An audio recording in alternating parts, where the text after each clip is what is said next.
Sveiki, Hebra. Šiandien pas mus svečiuose visiems gerai žinomas lydekistas Bubulis ir šlapios po žvejybos nuvargusios lydekinės muselės. Kaip ir mūsų barzdas. Kaip ir mūsų barzdas, ypač mano. Esmė tokia, kad bandėm kelias dienas šiandien Dzūkijoje pasivaikyti lydekų, bet iš tikrųjų susitikom ne dėl pačios žvejybos, o dėl to, kad padaryti tokį podcastą, iš kurio būtų galima paskui tiem, kas nori pradėti žvejoti lydekas, ypatingai muselinė, kad turėtų kažkokį tai pagrindą, kažkokias lentynėlės, į kurias sudėta pagrindinė informacija, kad būtų nuo ko pradėti. Nes man asmeniškai tai visą laiką labai trūko tokių žinių, kas liečia lydekų žvejybą, kas, kaip jos elgesi, vandens temperatūra. Ir mes, kai susitikome, čia dabar prieš porą dienų pašnekėjom, tai labai daug kas pasikeitė. Tai žvejyba, aišku, mums pavyko taip. Nu, bet, kaip sakyt, stiprus ketvertas.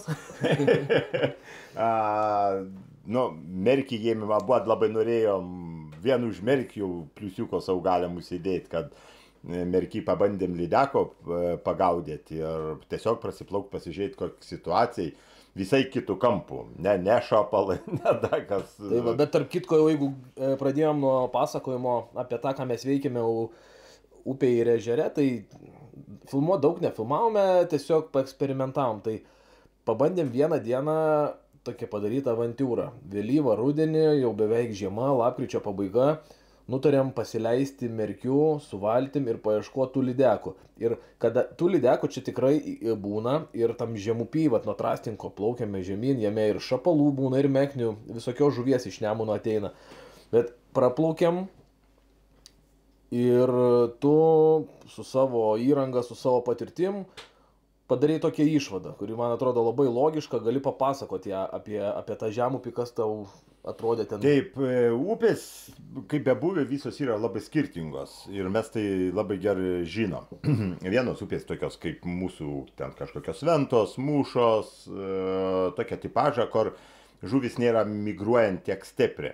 Ten, jeigu duobės kažkokios yra, jos vis tiek tos lydekos ar ten kažkokia ešerė, jie būriuojas būtent plėšrūnai tuose vietovėse. Balta žuvis pas mums identiškai taip pat sumigruoja. Kai ateina nerštamets, kuojos kyla į viršų, meknės kyla į viršų, sakykime, prieš srovę, tam, kad išneršti. Galbūt ichtiologai galėtų labiau ir tiksliau papasakoti, kodėl tai daro, bet iš mano patirtis ir nuomonės aš galvoju, kad tai yra didesnis išgyvenimums jų ikrelių. Todėl, kad ten mažiau vandens yra, ten mažiau įtakoja kažkokie potvyniai, kažkokios gamtinės sąlygos. Ir būtent merkio atveju priėjom išvados, kad būtent su to migruojančiom kuojom ateina ir lydekos. Ir jos greičiausiai būna čia ne tai, kad išneršti ar dar kažką veikti, o tiesiog kaip mitybinė bazė pasirenk, pakil kažkiek su baltžuvim, maitinas, kiek jau jinai maitinas ir greičiausiai, kad vasaro rytas vėl atgal žemyn. Nes tu sakė, kad nepagauni su mūsų, nėra nukandimų kažkokių. Ne, ankstyvą pavasarį žiemą ne, o vasarą nebandom, nežvejojam, bet žinau tiksliai, kad vietiniai žmonės jau nuo seno, ankstyvą pavasarį, kovo mėnesį, dar būna pakraštyčiuose ir kur nors ledo, ateina iš Nemuno labai didelės kuojos. Jos paskui iš čia dingsta, bet pavasarį jos ateina ir matyt su jom ateina ir tos lydekas, bet mes jau vėliau po to vasarą, kai tų žolių yra dar tos baltos žuvies pilna, tai mes lydekų jau nebegaudame, o sugalvojom vėlyvą rudenį ir toks vaizdas, kad tikrai upė pasikeitus nuo vasaros kardinaliai, žolės visos išneštos, jinai visa gana greita ir nėra jom kur laikytis, kur stovėti. Taip, kiek gerų duobių radai? 3, iki pat Džiočių, kur išplaukė. Nuo Trasninkų iki Džiočių. Tai ne tai, kad karpa. geros, bet, sakykime, kur dar iš principo galėtų laikytis. Ir mes, kai su tavim kalbėjom ir sakom, nebėra žolių, nebėra kasrovį prilaika, nebėra kažkokio tokių pasislėpimo vietų, kur tau lengviau tiesiog egzistuoti toj vietoviai. O atviroj vietoj lydekai nėra lengva vargiai ir tą pačią, sakykime, pasigauti maistą, bet kuriam plėšrūnui daug sudėtingiau.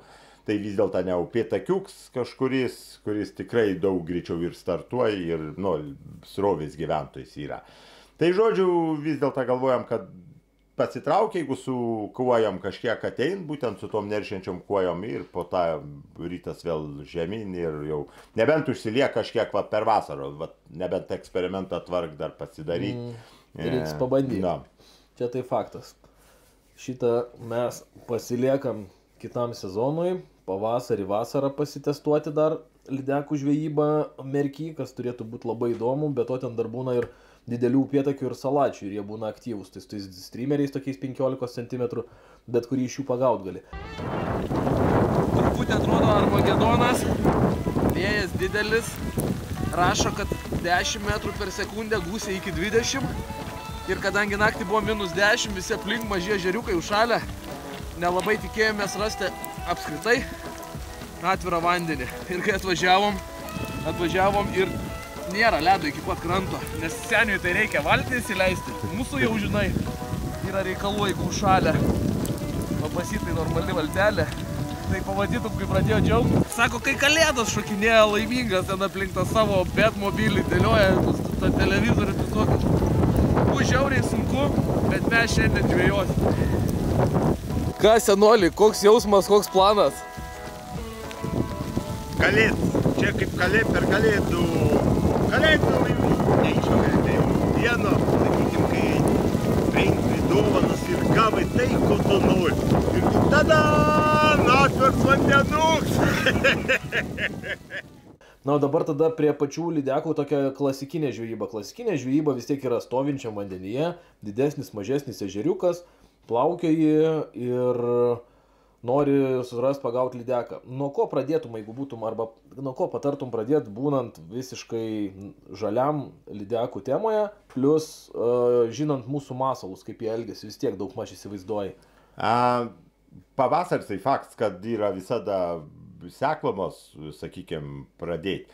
Bet mes visada turim įsivardyti, kad lydekos yra skirtinga tipaža. Tos yra vadinamos pelaginės, kurios praktiškai ir gyvena savo pelagintų gyvenimo ant tų didžiųjų gilių, priseliavų, dar kažkur ir jos egzistuoja toj savo srity. Yra vadinamos žolinės. Yra žolinės mamkos vadinamos ir yra žolinės tipinės švaikės, sakykime. Ta standartinė, sakykime, lydekėla, kuri yra tarp pusės kilogramą, iki kilogramą, tai jinai yra dažniausiai papuolant ir jinai praktiškai kand visko, kas ten jai pasirodo, sakykime, jos trajektorijoje atakos. Dažnu atveju tai yra masiškiausiai pagaunams žuvelioks. Bet šiaip, žolinės, aš taip visada skaito tos tokios, kur dar tu gali pagauti ir dar neskaito aš jos mamkos, yra tarp 3-4 kg, iki 3-4 kg. Tai yra apie 70-75 cm lydeką, sakykime, va tokia jau ta riob. Ir akivaizdžiai jinai jaučiasi visose žvejybinėse sferose, sakykime, nesvarbu kaip tu žvejoji, kur tu žvejoji. Va ta riob 70-75 cm ir yra, kad iki jos dar tu kaip ir pagauni, o virš jos jau viskas, jau tu turi labai su tendencija eiti būtent į tos didžiosios lydekos, trofėjinės lydekos žvejybą. Tai būtent pavasarį va tos visos dar iki 75 cm tikrai jos atein įsekloms. Svarbu labai pasižiūrėti yra vandens temperatūra, kad būtų kažkokie žulynai, dėl ką jie ateiti, dėl ką jie ten neršti ir kad būtų patogu. Jeigu bus visai plynė kažko, greičiausiai, kad bus sudėting su muselė, sakykime, neužmentant labai tol, prieit prie jos neišbaidant iš principą.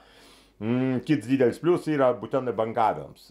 Vėjais bangaviams vėlgi lydekai sutrukda matyti ir identifikuoti masalą. Nes kai būn škeliuk, sakykime, tai vis tiek jinai turi galimybę ir iš toli apžiūrėti, kai tik yra bangaviams, kaip ir visom plėšrūnėm žuvim, jai sunku labai identifikuoti yra, nes bangos sulauža, sakykime, švieso ir visai sudėtingai jau sulaužę šviesą, jinai visai kitokį reprezentaciją daro, sakykime, su masala. Tai žodžiu, vijuka, jeigu debesiukai dar geriau, bet pavasaris yra vis tiek seklomos, ypač su musė seklomos ir toks, sakykime, jeigu šilumos yra, ieškoti šiltesnių vietų, kur būtent saulutė iššilda, bangos neišbanguoja tiek, sakykime. Paskui jau sezonas perliop iš tą tokią pavasarinę į tokį... Mėnesiais maždaug kuris grubiai. Tada taip. Realiai net ne mėno. Temperatūra, pat oro temperatūra. Jeigu jau stabili yra 20 laipsnių oro temperatūra, tai jau viskas, jau pereina į vasaros režimą, sakykime. Jau vanduo šyla. Jo, jisai šyl, bet tai nėra, kad vienos dienos sušilims kažkoks, nes čia vėlgi labai svarbus momentas yra, kad tą vieną dieną pašildžius taip, kažkokį lankėlą, kažkokį sudirb, bet jinai nėra pats vanduo prašylės. Paviršius kažkiek sušyla ir viskas. Tai žodžiu, truputėlį daugiau tokios temperatūros, kad jau, sakykime, būtų 13 laipsnių, 15, jau tada tas aktyvums jau tikrai toks užsiko paslideko.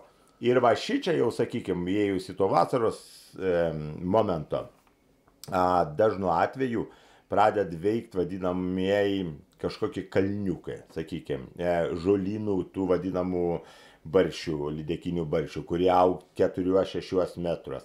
Jie yra labai aukšti, jie yra reti. Ten ir su muselė metant, sakykime, ar ir taip su masalas. Jums įsimetus, jūs dar galite pratraukti tarp jų. Ir čia yra labai svarbus momentas, nes jau ir didesnis čia įeina į tuos barščius, arba jos stovi, jeigu kalniuks mums stovi, jos stovi kažkur apačioj ir turėdamas galimybę įeiti to kalniuko, ten pasmaguriauti kažkuom, jos vėl grįžta atgal, bet žodžiu, aplink tuos vadinam srets barščių krūv, sakykime, tų žolių. Miškelius. Jo, miškelius. Tikrai pakankamai geras gyvenims. Galbūt pažymėti čia toks iš savo pastebėjimų, retesnės žolės geriau dirb visada. Ir tie barščių, jeigu būna jie labai tankus, jau kažkaip sunkiau. Pirmiausia, mes nebegalim įmesti kažkur ir pratraukti kažkoks tuos retesnis. O kai būna retesnis, matomai ir didesniai žuviai, lengviau jas įeiti kažkur, užatakuoti kažkokį, sakykime... Klaustrofobija, žodžiu, nekamuoja.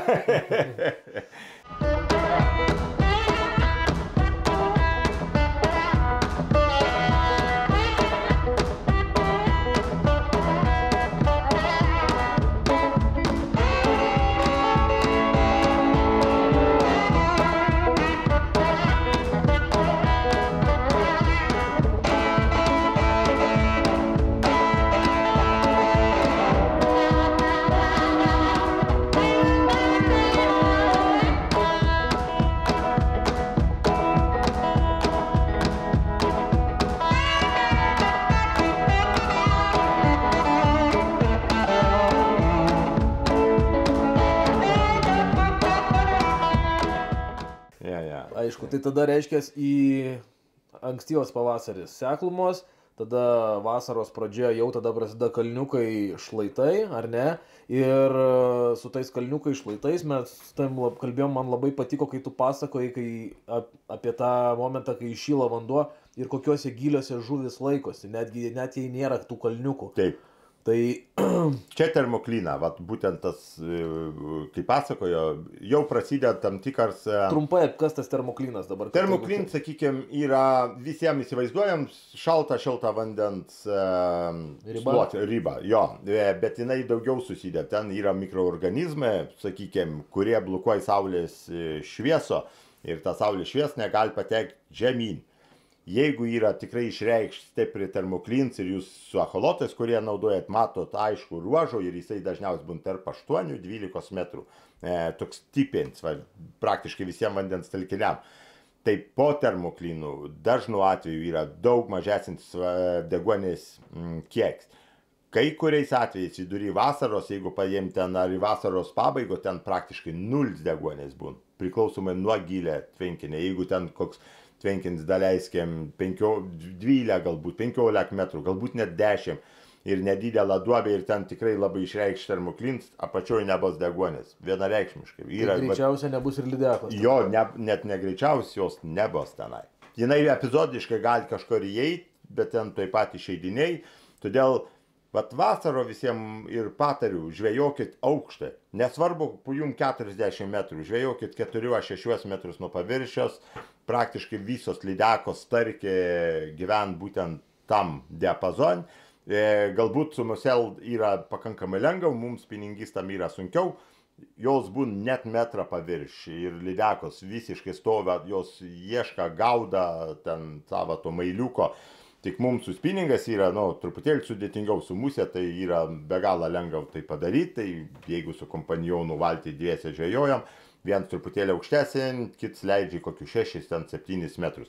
Bet šiaip iki 10 metrų, vasaro praktiškai giliau nebūna, net seliavinės jokios ežeruos, jant stovi maždaug 8 metrai. Man tai buvo labai įdomu, kaip papasakoji, nes atrodo tada labai logiška su muselinė žvejoti netgi ir tose ežeruose, kur yra dideli gyliai, nes tas toksai, aš su intermediate šniūru, kas reiškia labai lėtai skęstantis, žvejoju iki 5 metrų. Tai dar jeigu sudėt kokį skęstantį šniūrą, tai tas sluoksnis iki 10 metrų, ten jeigu 4-6 metrai, tai gali puikiausiai žvejoti. Tai mane tai nustebino ir aš dabar turėsiu žymiai daugiau pasitikėjimo, nes tokios informacijos aš iš tikrųjų net nežinojau.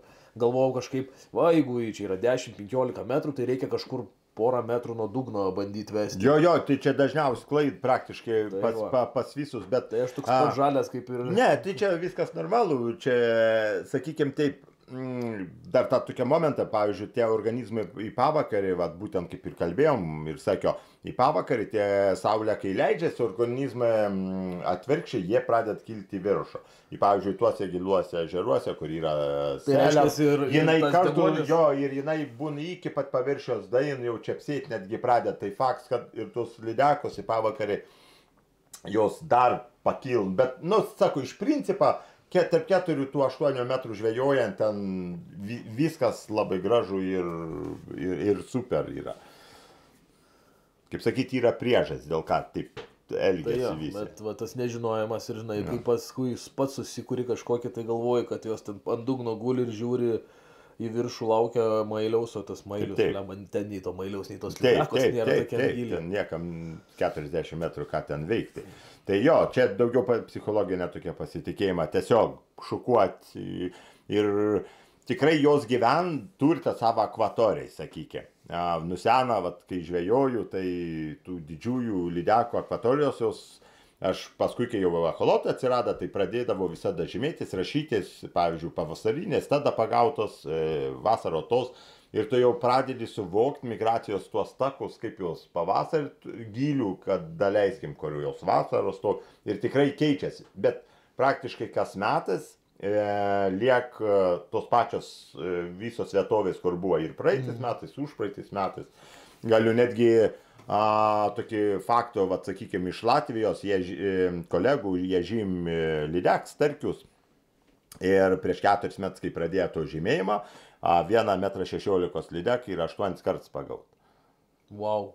300 metrų atstumo. Geras. Visus kartus.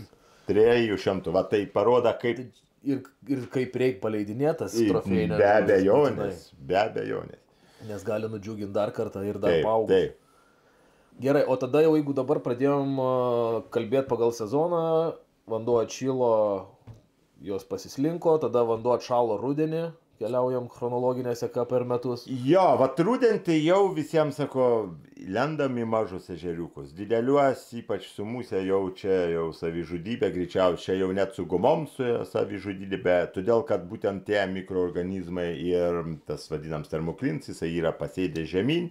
Lydeka elgės visiškai kitaip, jei deguonis pilna pačioj, jinai gali būti ir 20 metrų gili ir jinai, sakykime, vasaro, tai kito metai jinai taip ir vaikšta iki termokliną ir nesvarbu, kas ar su laivu kokiu sunaru, kai tu vaikas jo, jien tik taip ir te važiuoja, jinai niekad žemiau termokliną praktiškai nenė. O jau kai ateina rudens, jinai jau tiesiog statmenai gali aukštyn žemyn ir jau be galo sudėtingi yra jo suvaikyti. Todėl visiems sako, maži ežeriukai, galbūt mažesnis lydekos, ramų iki kokių 4-6 metrų gils, tikriausiai giliau nereikia, kad būtų visos lokalios lydekos ir jos nemigruotų. Nes vėlgi, jeigu tvenkinį migruojant lydek, mes turim sugaišti begalę laiką, bandydami atrasti žvejybos metų, o jeigu dar jos nekiom, kažkokia aktyvumą nėra, tai mes praplaukėjom labai ilgo laiko tarpo, vien ieškodam tos lydekos. O jos tikrai nestovi, kaip sakykime, visur. Jos tikrai turi savo lokacijas ir pakankamai griežtai apibrėžtas.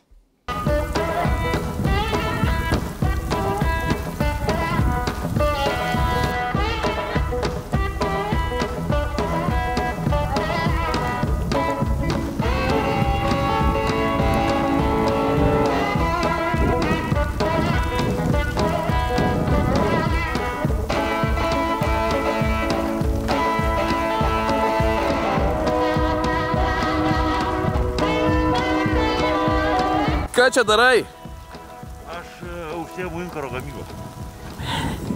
Sustiprintas inkaras, ypatingai dideliam vėjui. Tai aš ir galvoju, kas brangiau, ar pystės, atsiprašant, prie 2 plytų, ar nusipirkti normalų inkarą. Mano bičiulė pat žinot, nusipirkti, kiek kainuoja? 20 greičiausiai eurų. Ir vermę geriau storesnė, nu į plytą čia taigi per pjausi. Nu, ai, suprato, čia museliautojų vals, žinai, nu, iš principo. Jie čia kai vara, ne, žinai, pripratė, pirštukai, taip, žinai. Va taip, žinai, taip, šiek kontrolę jaučia. Dabar tada klausimas dar toks man kyla. Sezonas maždaug aišku, toliau masalai.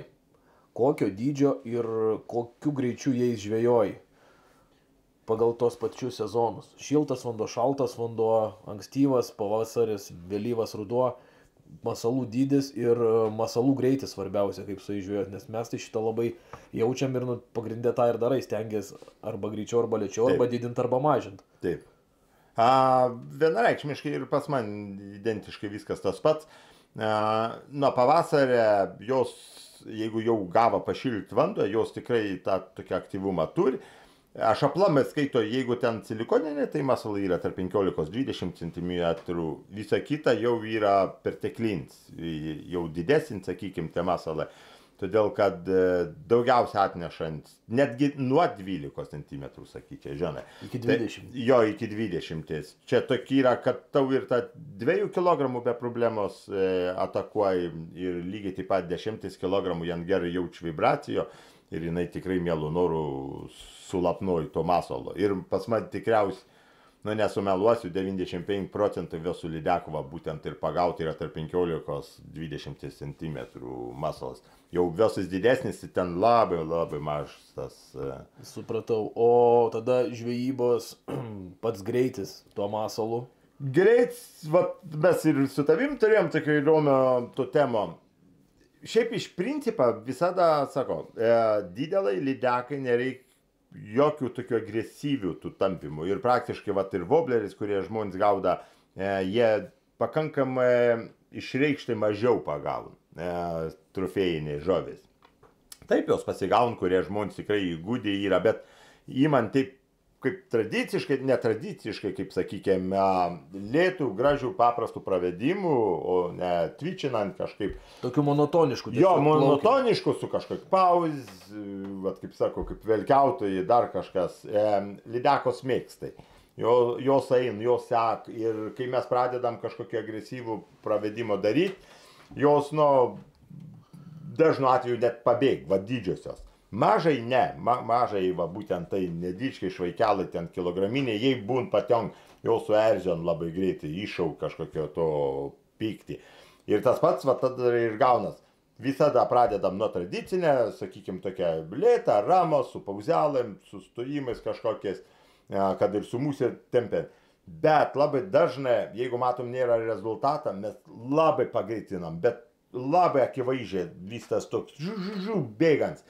Ir labai daug eksperimentų buvo daryti, jau žinojo apie tai, bet, sakykime, su laivu, sonaru, kai žvejoji, tai lygiai taip pat metims, sukia, žuvis sekė, jau matai viskas, jinai apsisuka, jai nebeįdomu. Ir tu tiesiog šitai pradedi sukti rankenėlę, jei išauna instinktyvs tas nors, kaip čia dabar. Bėga, reiškia, jo, kaip čia dabar tu numanys.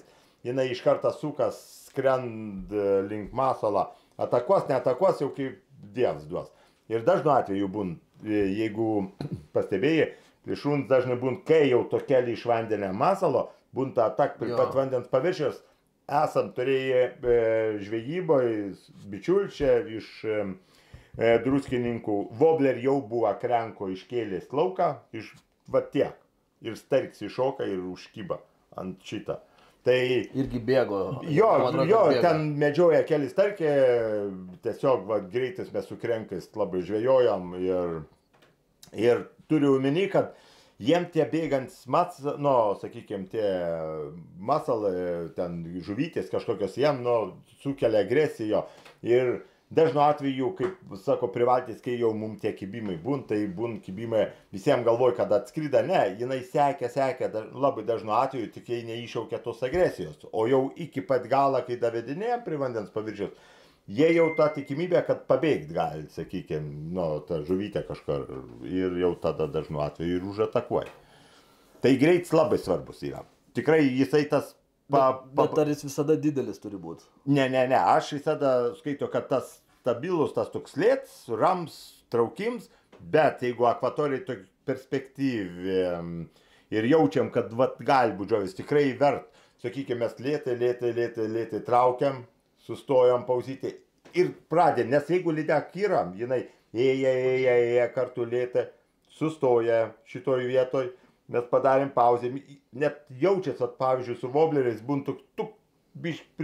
jant sunosim, net atsimo, žinai. Ir tada tu labai greitai pradedi eiti, žinai. Ir būtent jeigu tas momentas buvo, kad jūsų masalo sekė pauzytę ir jūs greitai pradėjote eiti, jinai dažniausiai iš karto puolto viso, sakykime, plaukų kušį.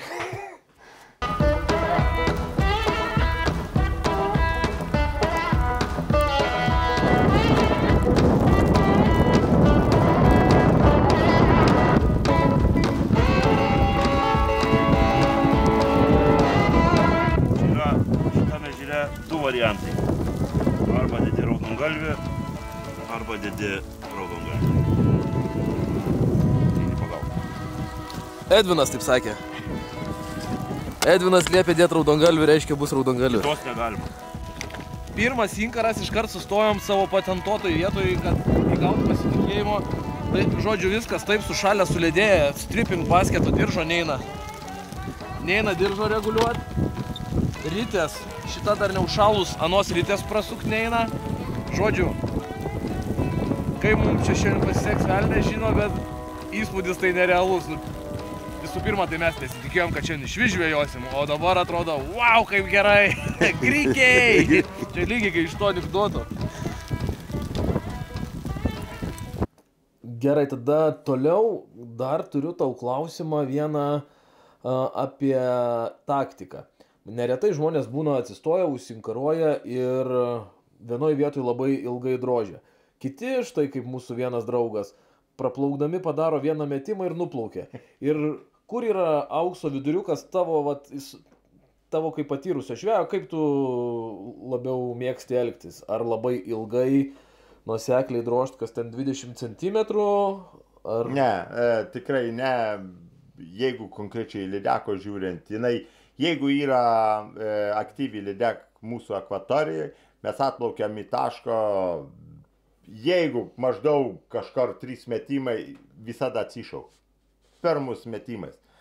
Mes paskui galim stovėti ten daryti beleko, praktiškai labai retų atvejų sulaukiam kibimo. Taip, mes kaip juokai sakom, būn, kad uždrožiai, būn, kad atmigrava tą kitą žuvį. Arba gal žvejojai visą dieną, kol jinai aktyvi pasidarė. Jo, tikrai esu turėjęs tokį labai gražų faktą, argi žiemą jau gaudžio vobleriais, argi taip pat mažame ežeriuke apgaudžio teritorijo, sustojo, bičiulis paskambina, sako, ar turi laiką pakalbėti? Turi, sako, vis tiek nieks nekiom. Kalbam, atein sniega debes, va tiesiog aš sieną visą, žinai. Bičiulis sako, jau po 30 minučių, sako, viskas, jaučiu, va kibims prasidės. Padedu telefono, 5 metimai iš tą pačią tašką, kur buvo gaudys. 5 lydetų. O kur prieš tai nekybo. Ir kur nekyba, tai tikrai čia tas, valanda, jo, bet vis tiek, jeigu mes stovėm neteisingoj vietoj, tai neteis. Jo, ir jinai neteis. Kai mes judam, mes galim vis tiek kažkokios suvilioti. Mes gaunam to jutimo, tai kažkoks buntas prisilietims, kažkoks kibimų, žinai. Ir va tą pasiekoj, tu bandai, jau gali paeksperimentuoti. Jeigu tu vienam taške, tu realiai tu turi galbūt 2-3 žuvis aplink save, kurios aplamais toj teritorijoje yra. Ir galbūt jos šešėlę tavo bijo, galbūt dar kažką ir jos nesusiaktyvuoja. Tai vienintelis dalykas, kur aš skaito, kad vienam taške apsimok, tai galbūt upė yra, kaip dambos kabun, žinai. Ir jeigu tu žinai, kad tikrai patikrė dam, kad jinai labai gerai neš kokius, tarkim, lydekos ir kad yra tikslas tenai stovėti, nes jinai migruojant yra ta žuvis. tada taip, to gali pakankamai ilgai užsistovėti prie tos vietos. Bet šiaip vis dėlto ne veltui sako, spiningisto kojas maitinti, tai jau turi eiti. Ir metims, 4 metimai vieno, 4 kito, aš kaip visiems sakau, į tarpo kolegų iššovė dar savo spalvų ir viskas. Plauki tolyn. Ir tikrai atsiliep beveik praktiškai garantuoti 2, 3, sako, metimų. Tai turi irgi kaip medžiotojas. Jo. Turi judėti ir per daug neužsibūt. Kokios to mėgstamiausios spalvos? Išsirinktum iš čia ką nors iš tos dėžutės? Jo. Aukotų dalykų. Va, visokie tokie baisiai aš mėgstu jas. Va. Ir šičia yra. Bet aišku, kontrastinės spalvos vėlgi, kaip aš sako, su daug blizgučia man patenka lydekai balts, raudons, klasiok yra balts milins. Nors nežinau, kaip musės, kažkaip negirdėjęs balts milins, kad gaudytų. Bet būtent balts raudonas. Pagaunat, ne? Jo, va, yra tokia va spalva. Galbūt šaltam vandenį labiau, bet aš manau, kad labai nuo vandens priklauso. Gal, bet pagaudama šitą pas mus. Aha, suprantu. Bet jo, man tepaliukai visokie tokie. Kaip sako, spalv praktiškai nieko nereiškia mažai žuviai.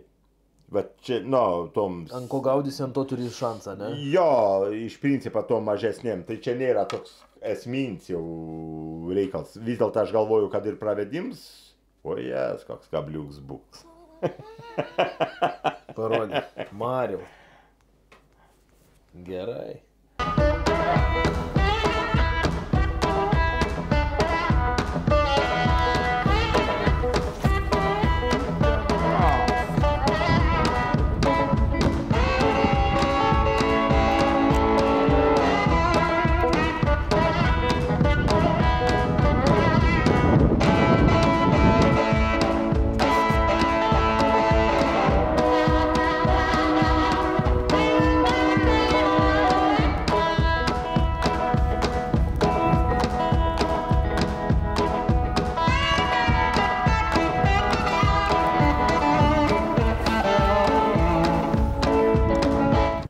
Ką dar norėjau paklausti, tai kaip tavo manimu yra su tais virpesiais? Pavyzdžiui, dauguma spininginių masalų yra tokie gana agresyvūs ir jie skleidžia daug virpesių. Ne visi, bet kai kurie iš jų tai tikrai tokie, sakyčiau, kaip skrendantis lėktuvas. Yeah. Muselės, didžioji dalis muselių, jos yra tokios pakankamai glotnios, medžiagos minkštos ir jos virpesių neskleidžia.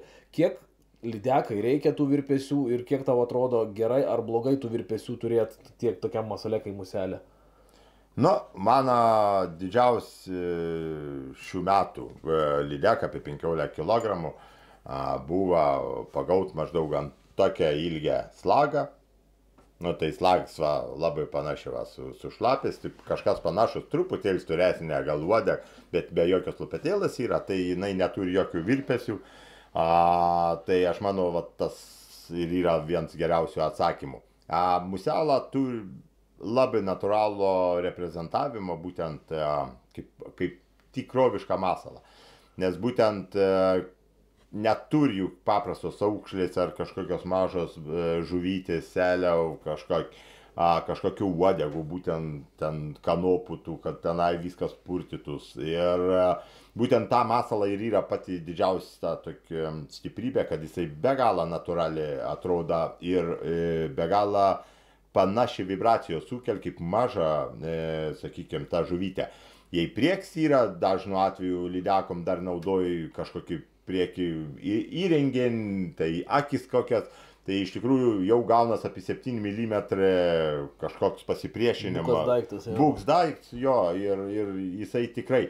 Pats plaukai, kaip bebuvė, juk jie irgi keltų vibracijų, to vėlgi pasipriešiniams yra, sustoja, jie įsipūtė, vėl identifikavimams, aš kaip sako, labai keičias masalą ir tikrai plėšūnui labai sunku yra susiorientuoti, tai siaurs, tai įsipūtė kažkas pulsavimams, toks yra, tai musė iš tikrųjų be galo stipras yra, sakykime, masals žvejybai. Ypač aš galvoju, kad seklesniuos vandenys, tai jisai daug pranašesnis netgi galbūt. Vienu atveju galbūt, kai mums reikia iš toli pasikviesti žuvį, sakykime, ten jam ant kažkokios tikrai atviros vietovės, galbūt, nežinau, pusę metars.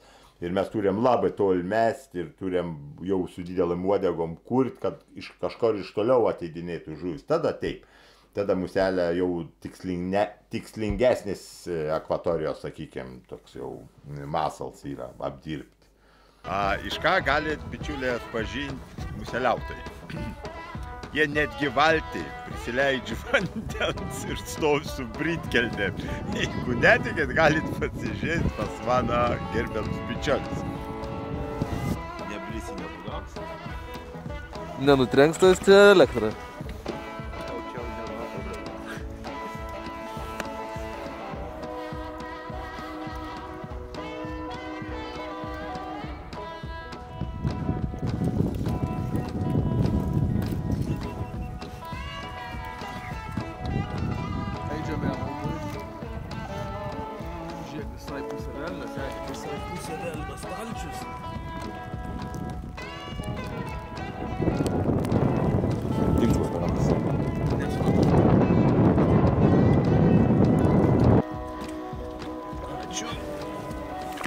Ir iki malonaus kaip aukščio.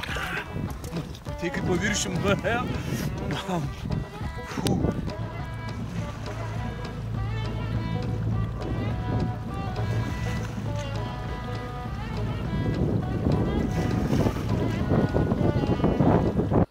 Man tai, žinai, po kiekvieno pokalbio su tavim, dabar čia kelis vakarus sėdim, šnekam ir po kiekvieno, va, taip, grįžti, atrodo, pažvėjojas, sušalęs, šlapdriba, vėjas, pučia, plaukt neina, žvėjot neina. Pagaliau grįžom, tada pasėdi, pakalbė, prisiklausai ir toks, žinai, kaip laikrodis, ten hipnozės prieš akis ir blemba, kaip noriu vėl pažvėjot. Žiauriai noriu dar daug ko išbandyti ir kai kurios dalykus, aišku, kurių čia nepasakojai, kurie asmeniškai buvo papasakoti.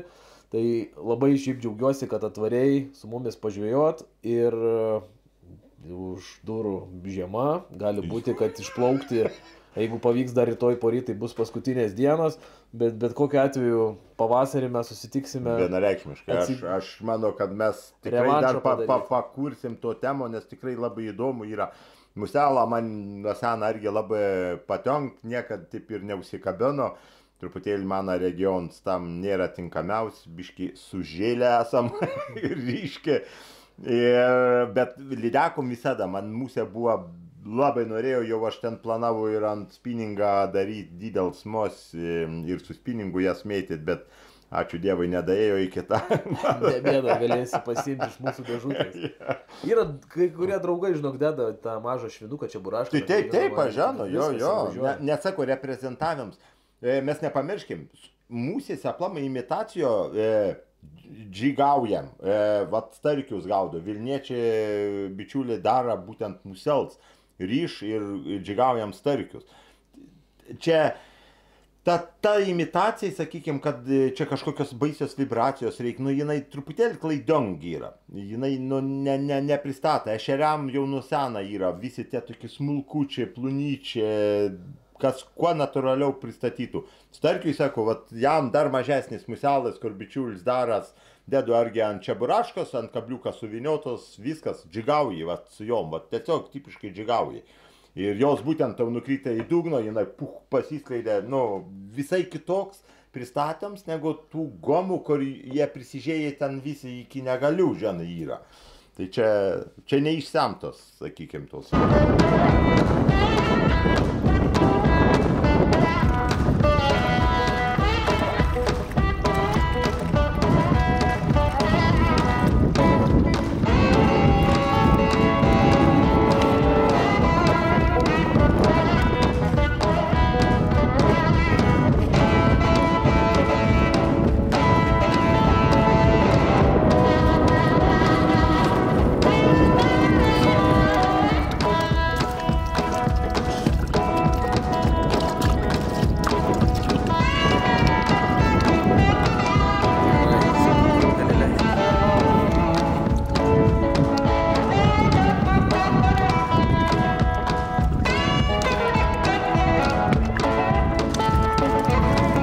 Dar pelėkiuką tau parodė nuplaukdama. Ai, va, dar vienas momentas, atsiminiau, kai vakar kalbėjom apie tą žuvies ataką ir tavo reakcijos greitį. Ir kai papasakosi, Be abejonės. va šitas tai žiauriai įdomu buvo.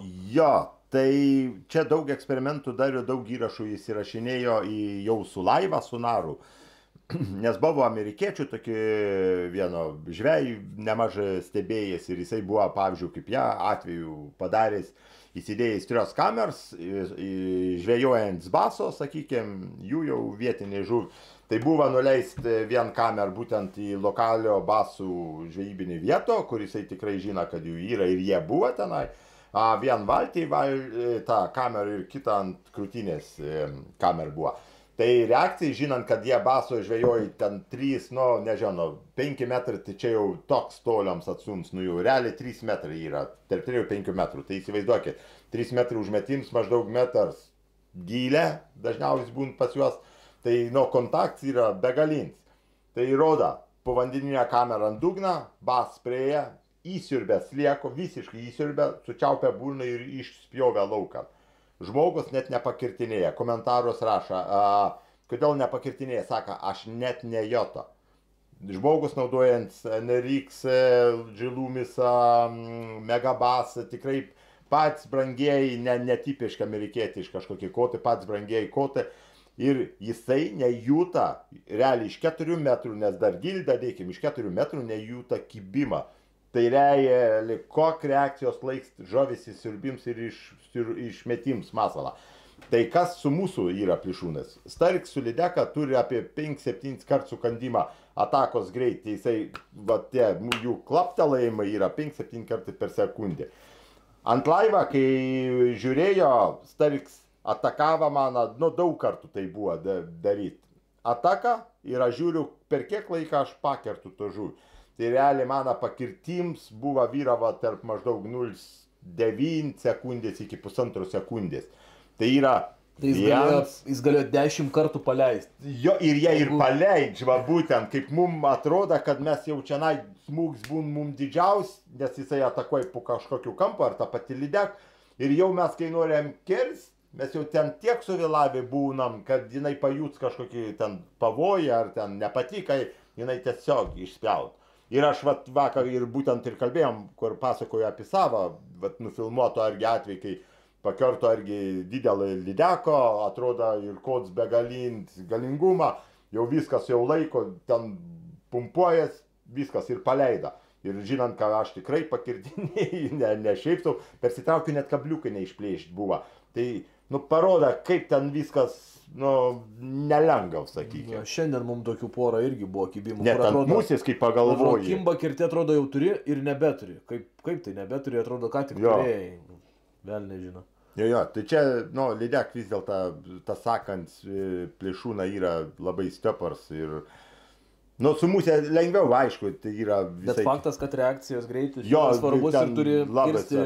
Tikrai labai greitai. Bet koks pojūtis, kažkoks, aš kaip sakau, paskui įsiaiškinti. Pirm kertam, paskui žiūrėm, ar į žolę, ar į akmenį, ar ko. Aš pirmus sezonus, kai žvejodavau, tai kažkaip per daug nesistengdavau jausti labai mažų smulkmenų, nes galvojau irgi, žinai, žuvis didelė, agresyvi, masalas didelis, galvojau, jeigu kips, tai tikrai jausi. Paskui galiausiai jau po kelių metų žvejybos pradedi žvejoti taip, kad net jeigu padarai tokį truktelėjimą ir, žinai, musė pašoka ir šniūras visas atsipalaiduoja. Tai kai atsipalaiduoja, aš jį lėtai surenku, kad jis būtų tiesus. Kontrolė, taip. Ir kiek kartų buvo taip jo trukt ir parenki toksai atrodo toks, kai su plaktuku, žinai. Taip. O, blėt, buvo. Jo. Dar ir važiuoja. Taip. Anksčiau net nekreipdavau dėmesį į tokius. Taip. Čia tas technik labai svarbus momentas yra. Ir tikrai tai nėra, kad mažiukai taip stukteliai. Būn tikrai trofėjiniai žuvis, prieina kažkoks ir viskas. Ir negali net ir suprasti, kas ten nutika. Būn atvirkščiai paja masalo link jūsų pajod. Ir vėl jūs, kontrolės atrodo danga, viskas tu traukiai, nieko nėra jo ten. Tai žodžiu yra tų niuansėlių tokių. Jo, tai reikia daugiau gilintis, daugiau stengtis įsivaizduoti, kas vyksta vandenį, dar kartą perklausyti šitą informaciją, kuri man asmeniškai tai labai daug padėjo susidėlioti lentynas, kad galėtum efektyviai žvejoti, tam tikrus dalykus turi žinoti, o ne įsigalvoti pats. Na ir, aišku, dėmesingiau žvejoti. Ne telefonus skrolinti, Jo. ne su draugais kalbėti, o kai žvejoji, tai turi būti koncentracija į masalą visą. Taip, vienareikšmiškai. O tai mėgst hebrytę, Būna. vieną kitą. Šonų kampų Jo, šniūras jo, laisvas, jo. patraukė. Nu, matęs, jo. Gerai. Ką, labai smagu buvo tave čia nais turėti, lauksim, reiškia, pavasarį, Taip pat. pavasarinio kibimo. Ačiū labai už info ir būtinai sugrįšim dar. Būtinai.